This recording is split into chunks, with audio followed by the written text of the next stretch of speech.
Why do we worry so much about what people think of us? Why do we care, especially if they're just strangers?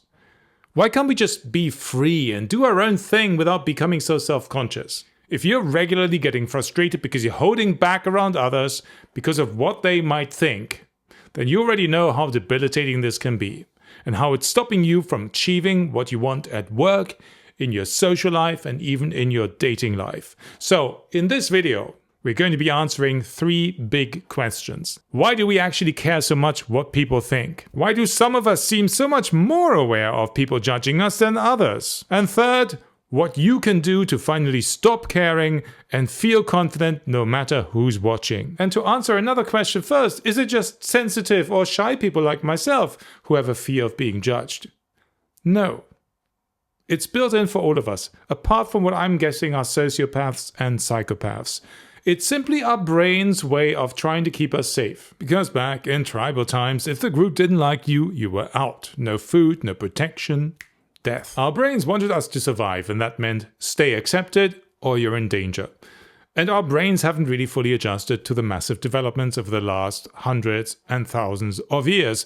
That's why today, even a pause or a frown can still feel like rejection and instantly worry us way beyond reason. Now, having said that, if your boss frowns at you, it makes sense to be aware that there could be consequences if this happens regularly, because you might be fired eventually and run out of money, leading to, well, death again, right? But all in all, it's not real danger. It's not life or death usually. It's just our brain's old alarm system. So remember, you're not broken, you're not having a major problem. It can feel like it, but you're not unique in this challenge. But it's not just about your wiring from prehistoric times either. Many of us also learn to be worried about what other people think of us as well.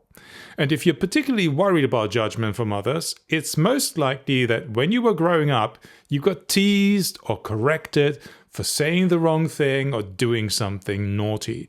And you learned, if I mess up, I lose approval and there could be some negative consequences. And because it's causing us a certain amount of trauma, that belief sticks even when you're an adult.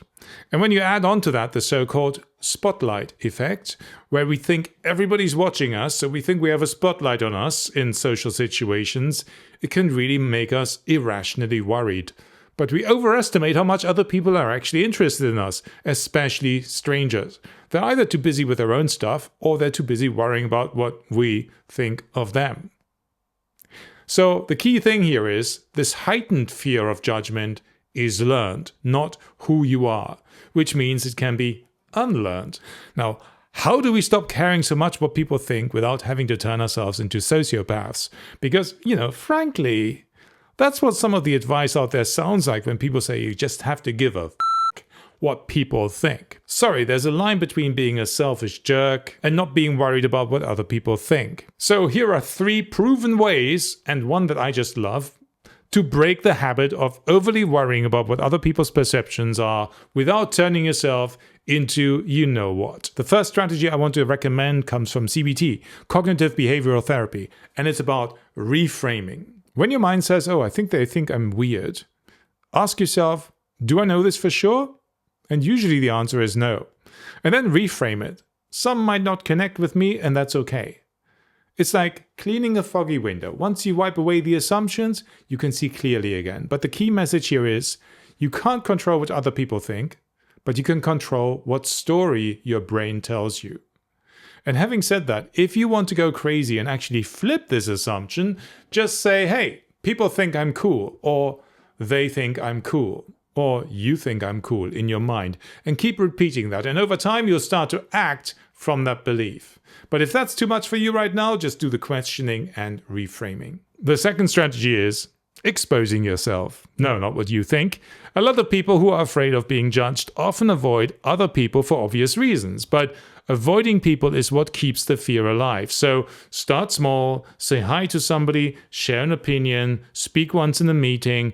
Then instead of judging yourself, say, hey, I showed up, that's progress. And really you want to think about it like turning down the volume on a scary movie.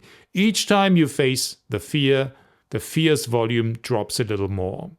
Confidence isn't about being fearless, it's feeling the fear and doing it anyway, like that book said, and being kind to yourself while you're doing it. The third strategy is for the thinkers. Focus on contribution, not performance. When you make it about yourself, your self-consciousness grows. When you make it about helping others, your self-consciousness fades.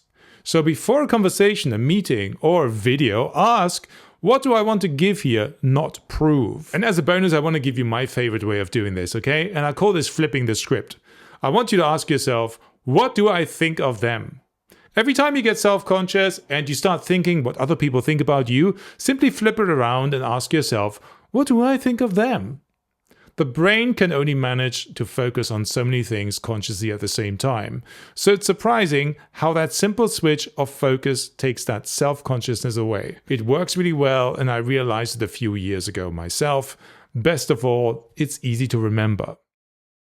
Overcoming fear of judgment is just the first step. If you want to take it much further to build real, lasting social confidence, join me inside of my 6-week W Confidence Challenge. It's a practical, step-by-step program to help you build confidence that sticks, with just about an hour a week. You can try it free for 7 days and feel the change for yourself.